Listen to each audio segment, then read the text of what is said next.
Chega mais, Breno, tem a nossa solidariedade aqui. Tudo bem? Tudo bem, Mauro?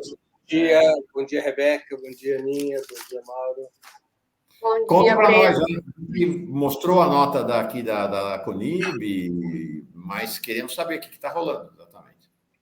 Olha, o que eu sei é o que está circulando nas redes sociais da Conib. Eu não fui, até o presente momento, citado. Eu sei porque repercutiu nas redes dessa entidade e em alguns veículos de imprensa da direita, né? Então, eu não tenho maiores detalhes, eu apenas sei que houve uma demanda da Conib e um juiz de São Paulo acatou parcialmente as demandas. As demandas eram muito amplas, aparentemente, de desmonetização, de suspensão das contas, mas o juiz teria acatado apenas a suspensão de um certo número de postagens, né? Determinando que eu mesmo as retire, pelo que eu pude compreender das matérias que eu li. Mas eu não fui citado, então não. Eu sei que se não retira as postagens, paga uma multa. Então, mas enquanto você não for citado, é o que fica, né? É o que fica. E depois, bom, enfim, essa parte jurídica eu já passei para os advogados, né? Ela não tem muita relevância. Agora, o importante é que, mais uma vez, esse comportamento ele desmascara como funciona o sionismo. É que a sua associação com o neofascismo não é gratuita. Não é? A associação com o Bolsonaro, com o Milei, não é gratuita. Eles partilham os mesmos valores antidemocráticos. E está chegando agora no Brasil uma onda que a gente já vê na Europa e nos Estados Unidos e em Israel. A tentativa de calar todos aqueles ou aquelas que criticam o sionismo e que criticam o Estado de Israel, recorrendo a uma falácia, a uma mentira, que é a identidade, a suposta identidade entre antisionismo e antissemitismo. Né? Então, todos aqueles que se voltarem contra o sionismo seriam antissemitas. Essa é a falácia construída pelo sionismo. O sionismo, apenas para sempre deixar claro, o antissemitismo é o ódio contra os judeus. Embora existam outros povos semitas, os próprios árabes são semitas, historicamente a expressão antissemitismo, criada no século XIX, ela não é uma expressão antiga, é uma expressão relativamente nova, criada no século XIX, em pleno apogeu do positivismo, para substituir um outro termo que era o ódio aos judeus, era tratado dessa maneira, né? Então, para ter um termo positivista, recorreram ao antissemitismo. Então, o antissemitismo, historicamente, entrou para a história como ódio aos judeus e o apogeu foi o Holocausto. Antisionismo não tem nada a ver com antissemitismo. Antisionismo é a confrontação de uma corrente ideológica determinada, criada por um húngaro chamado Theodor Herzl. Esse húngaro escreveu um livro chamado Estado Judaico, no qual ele propõe a criação de um Estado racista, de um Estado judaico, de um Estado étnico, na Palestina, que era ocupada pelos palestinos, e, portanto, virou um Estado étnico e colonial, que, para ser fundado naquela região, teve que expulsar ou subordinar um outro povo. Portanto, é colonial. Então, ser contra o sionismo é ser contra esta corrente. Para fazer uma comparação, é mais ou menos atribuir a quem nos anos 20 e 30 do século passado lutava contra o fascismo como sendo anti-italiano. Tá? O fascismo está para os italianos como o sionismo está para os judeus.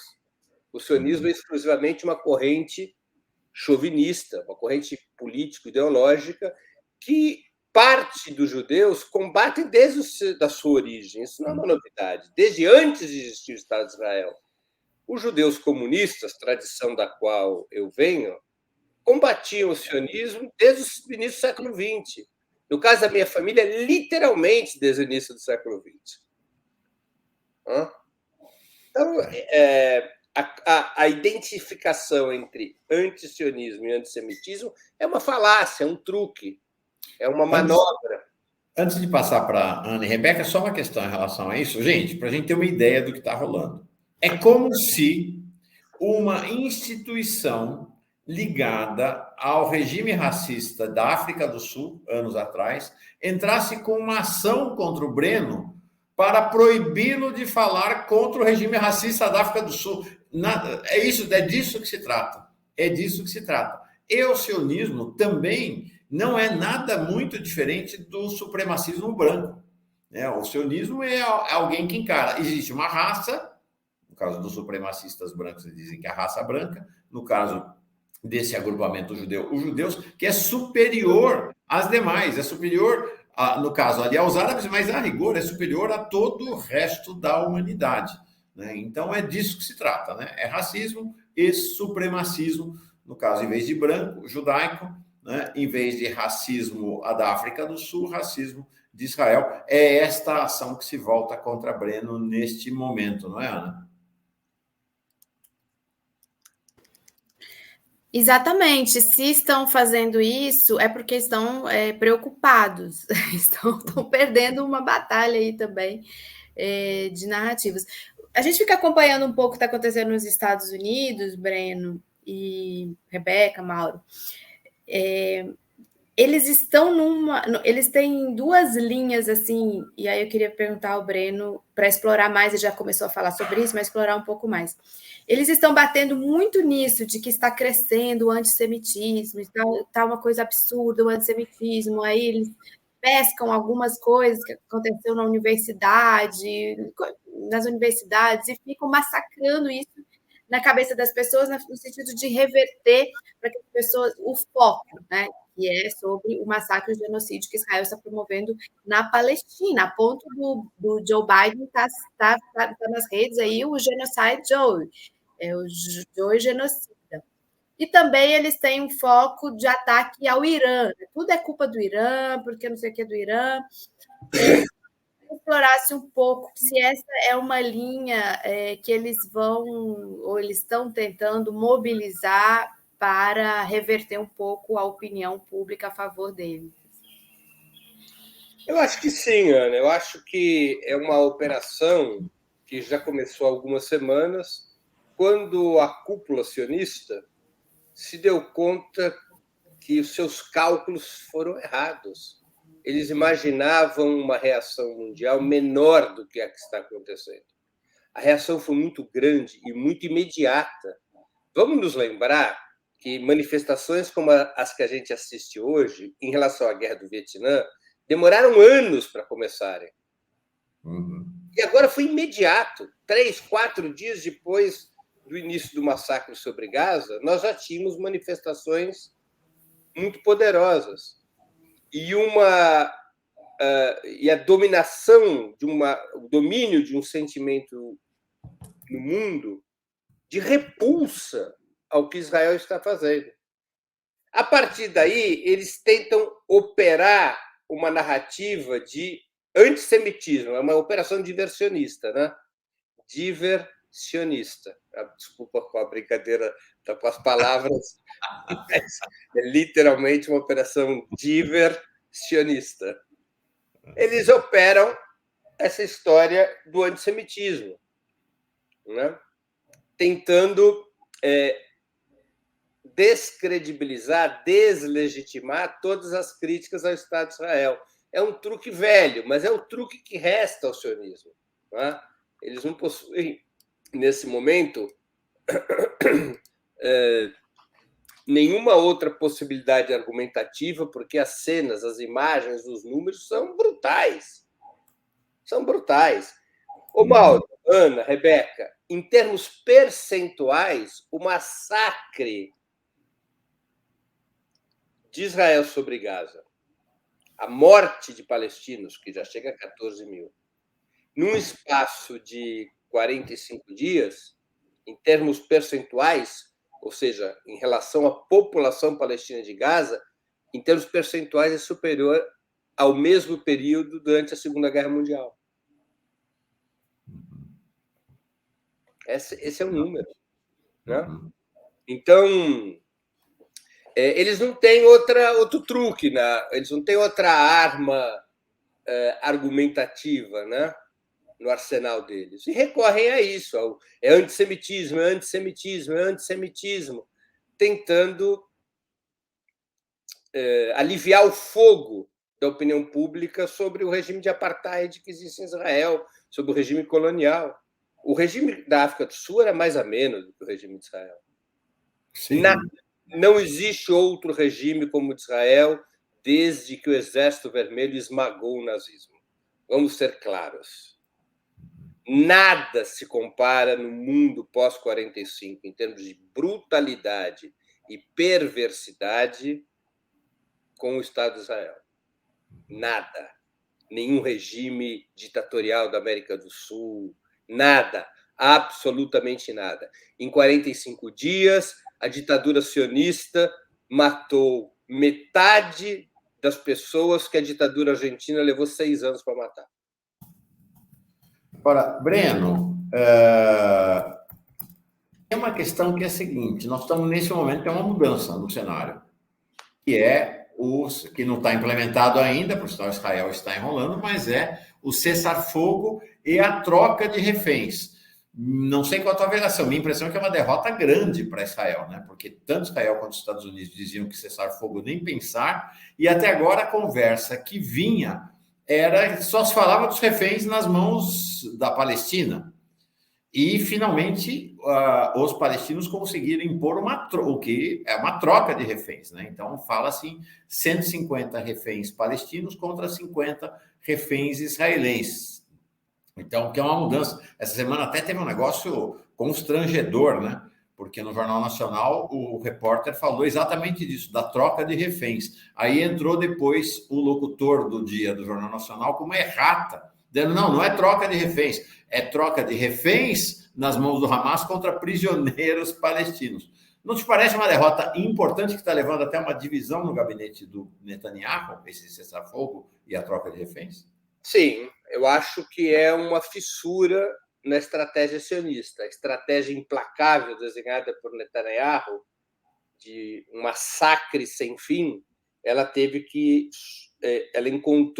foi obrigada a um momento de suspensão, tanto pela pressão internacional quanto pela pressão interna de uma parte da sociedade israelense.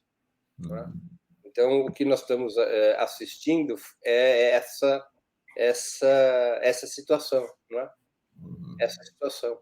E o Israel, nesse processo, não apenas é obrigado a uma trégua, como também é obrigado a reconhecer a legitimidade do Hamas como força beligerante e negociar com o Hamas. Sim, verdade. E é obrigado a aceitar a troca de reféns. Seus reféns pelos reféns do Hamas. Então, do ponto de vista político, a história de que era o combate entre um Estado e um grupo terrorista foi por terra, porque estão negociando com o Hamas como se negocia com qualquer força legítima, com qualquer força beligerante legítima. Rebeca. Breno, primeiro também presto toda a minha solidariedade a você. Eu falei aqui mais cedo, Ana, que essa era uma institucionalização de ameaças físicas, né, que o Breno já vinha sofrendo. Ele veio aqui, da primeira vez que ele veio, quando a gente se conheceu, ele veio falando sobre essas ameaças de cortar o dedo, né, de espancamento, de uma série de violências, e agora esta institucionalizada, Breno aí com todos os dedos, ainda bem. A Rebeca precisou bem, né, Breno? Esse aqui é o segundo passo da mesma lógica de agressão contra você, né? É importante. Certamente. Tem características diferentes, né? Porque uma coisa são ameaças de indivíduos num grupo sionista, outra coisa é a ação de uma entidade que é a principal entidade sionista do país, né? Sim. Então, quando a turma da Conib assume essa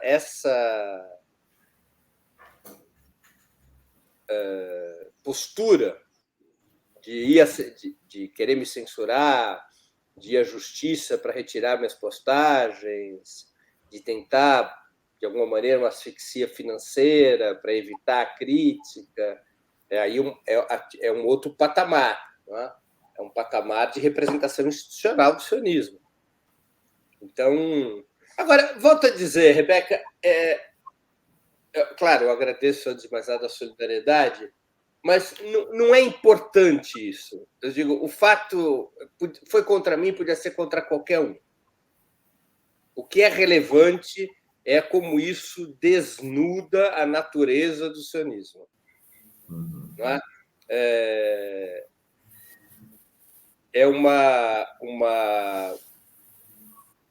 Um foco de luz sobre a natureza do sionismo. E isso é o que importa.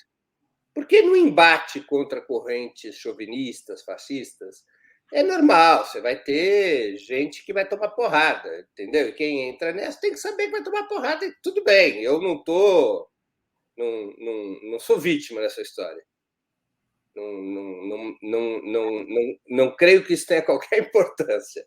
O que importa é denunciar e desmascarar a natureza dessa corrente, é demonstrar como ela atua, os perigos que ela traz para a democracia e assim por diante.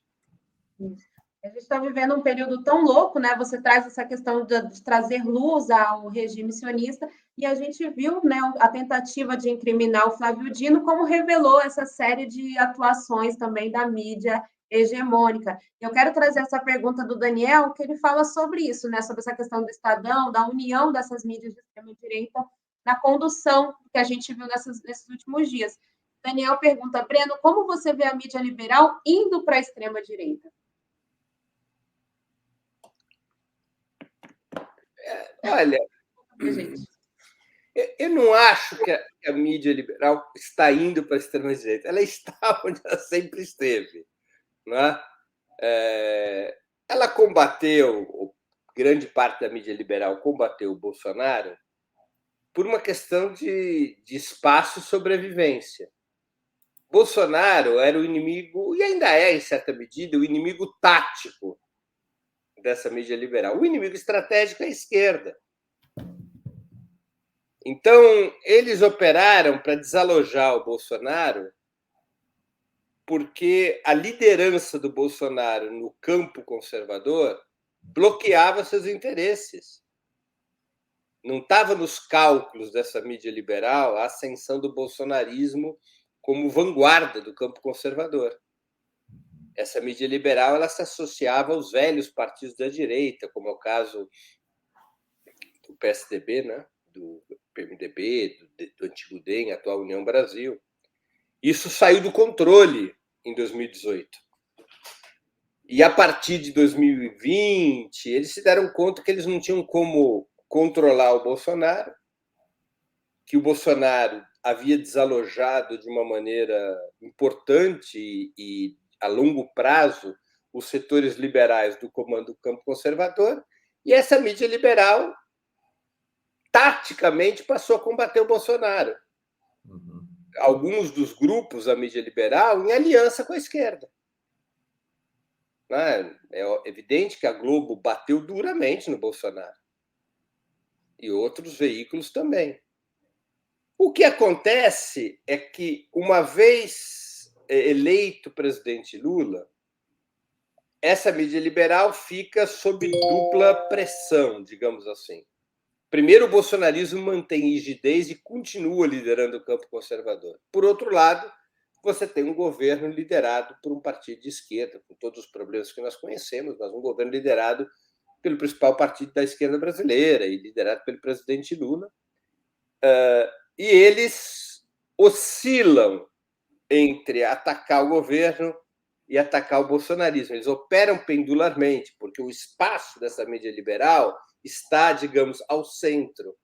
Eles precisam combater o governo Lula e combater o bolsonarismo para reabrir um espaço para a velha direita liberal. Então, não é que ela se desloca para a extrema-direita. Eu não acho que eles se deslocam para a extrema-direita. Eles estão ali numa posição difícil, porque, além dos problemas políticos, eles vivem problemas econômicos. Há uma decadência da imprensa tradicional, e isso dói no bolso. Dói no bolso. Eles precisam reencontrar um público.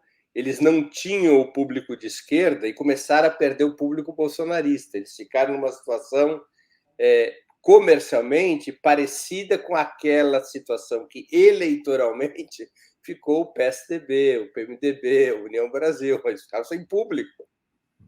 Então, eles precisam readquirir público para poder dar sustentação comercial aos veículos. Sim, terceira via. Claro, e o que acontece? Eles se dão conta que o público de esquerda eles não vão ter. Eles não vão ter. Especialmente os jornais mais conservadores como o Estadão, o público de esquerda eles não têm chance de ter.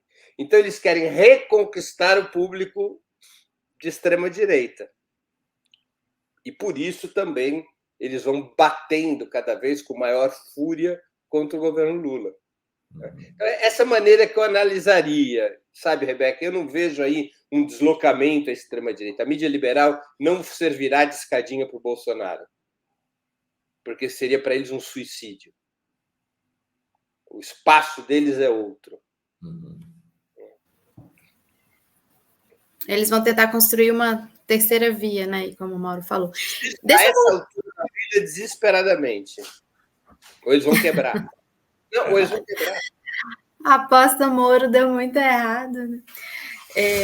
Deixa eu voltar para aproveitar um pouco mais, a gente já está no finalzinho, Breno, da entrevista. Imagino que você deve estar a mil aí também, com toda a repercussão dessa censura. Mas eu queria aproveitar ainda a sua presença aqui para a gente explorar mais um pouco esse estágio atual, a foto do dia, né? Agora, por exemplo, está adiado para amanhã a libertação dos reféns, mas é isso que está na ordem do dia. E nós vimos a reunião do gabinete, todo mundo acompanhou a reunião do gabinete do Netanyahu, e o Netanyahu ele começou a reunião falando: estamos em guerra e vamos continuar em guerra, ou seja, meio que dando uma resposta para aqueles que não queriam que o acordo fosse feito. Você acha que eles também não estão querendo se livrar dessa pressão dos familiares de reféns, e uma vez resolvida a questão dos reféns, eles virão com força total, talvez ainda maior, sobre a Palestina? Eu acho que sim. Nós estamos muito longe de estarmos vivendo, digamos, um declínio do esforço belicista do Estado de Israel. Eles foram obrigados a esta pausa, obrigados à troca de reféns, eles agora farão o outro giro. Ou seja, assim que terminar a pausa, eles virão com força total para a segunda faixa de Gaza. E depois pendularão de novo, porque eles não conseguem, na opinião pública interna de Israel, na opinião pública internacional, eles estão enfrentando dificuldades. Então, eles vão fazer, creio eu, um movimento permanente de idas e vindas. Tenho essa impressão. Para encerrar, Breno, vamos para encerrar mesmo, como a Ana disse, precisamos liberar, porque tua agenda hoje deve estar bem interessante, vamos dizer assim. Argentina, quer dizer, o que a gente está vendo ali na Argentina é esse mesmo deslocamento que aconteceu aqui no Brasil depois da vitória do Bolsonaro, está acontecendo lá, né? O Macri, que se aliou ao Milei e foi um fiador da vitória dele, assume um discurso abertamente fascista, né? Ontem fazendo discurso lá de que vai prender, que vai para cima e tal. O Milei, com sinais ainda meio contraditórios nesse primeiro momento, né? Por um lado garantindo que vai demolir o Estado argentino, por outro lado mandando cartinha simpática para o Xi Jinping, né?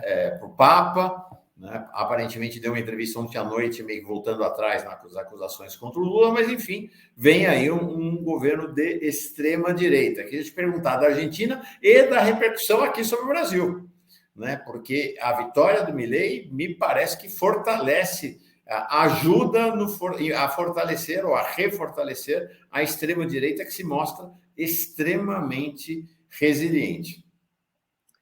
Olha, não, eu concordo com essa apreciação. Agora, a gente precisa esperar um pouco para ver qual é o comportamento prático que o Milei vai adotar, porque ele tem um problema grave. Ele não tem maioria parlamentar. Ele tem vários problemas graves. Um deles é que ele não tem maioria parlamentar. Muitas das coisas que ele propôs na campanha já viraram estelionato eleitoral, porque ele não tem como aprovar no parlamento. Então, o que ele fará, o Milei? Ele entrar em confronto com o parlamento? Ou ele vai fazer um adornamento para garantir algum grau de governabilidade, tentando até dividir o peronismo? É preciso ver o caminho que ele seguirá. Nas últimas horas, nas últimas 24, 48 horas, essa aparente moderação do Milei em relação à China, ao Papa, mesmo ao Brasil, revela que ele está sendo devidamente orientado, provavelmente pelo macrismo, pelas forças da direita tradicional, de que ele não consegue manter o discurso da campanha eleitoral, que ele não tem sustentação para isso. Agora, ele vai ficar na casinha? Ele se comportará como Bolsonaro?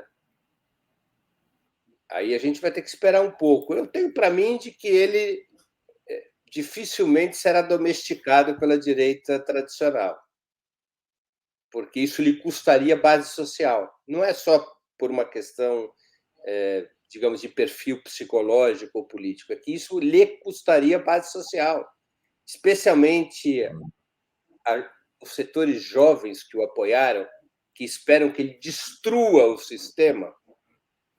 Se ele começar a se comportar como um homem do sistema, ele perde base. Então, eu creio que é também o problema que o Bolsonaro enfrentou aqui. É isso que eu ia falar. É o mesmo dilema do Bolsonaro aqui, né? O mesmo dilema. Ou seja, ele vai orbitar em função do sentido médio da sua base ou em função da correlação média de forças na institucionalidade? Em torno do que ele vai orbitar?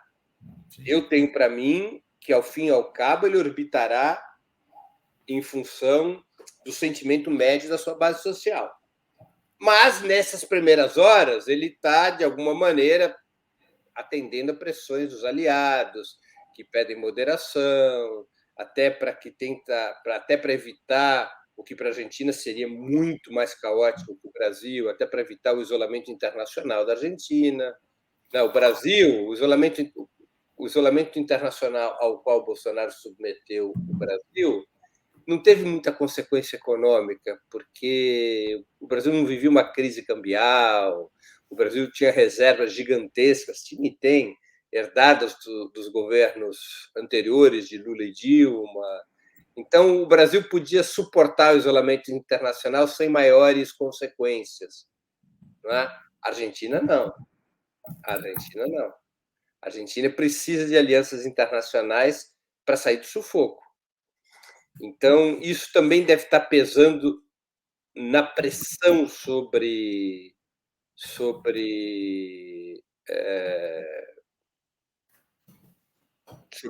o Milei, né?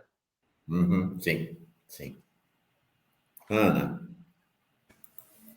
Breno, um último pedido aqui da audiência, para você falar aí a programação do Ópera nessa semana e na próxima.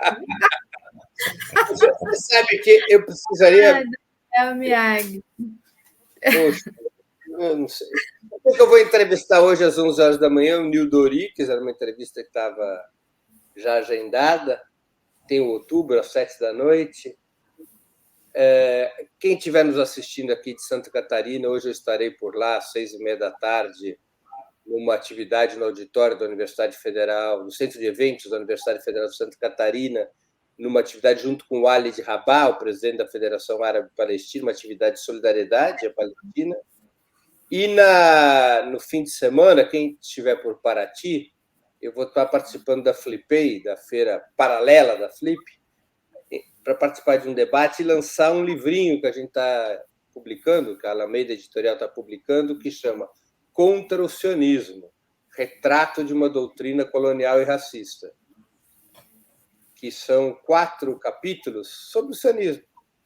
É o que na geração minha e do Mauro se chamava de um opúsculo. Lembra, Mauro? A Conib vai tentar censurar. Pode escrever. Cara, acho que isso pode ser, né? Eu acho que eles dão tiro no pé quando fazem isso, mas tá ótimo. Deixa, tá bom, né? Vamos para a guerra. Olha, eu sei que de tédio a gente não morre, né? Então tá bom. Não. Tá aí a resposta, né, do Breno. A censura no Twitter. É isso aí, procurem no Twitter, do perfil do Breno no Twitter, então tá aí a íntegra da resposta dele a essa ação da Conib. E com isso a gente se despede do você, Breno. Obrigado. Boa jornada aí. Tamo junto. Obrigado, Mauro. Obrigado, Ana, Rebeca. Sempre um prazer estar aqui com vocês. Legal. Tchau, Breno. Bom dia. Igualmente, um abraço.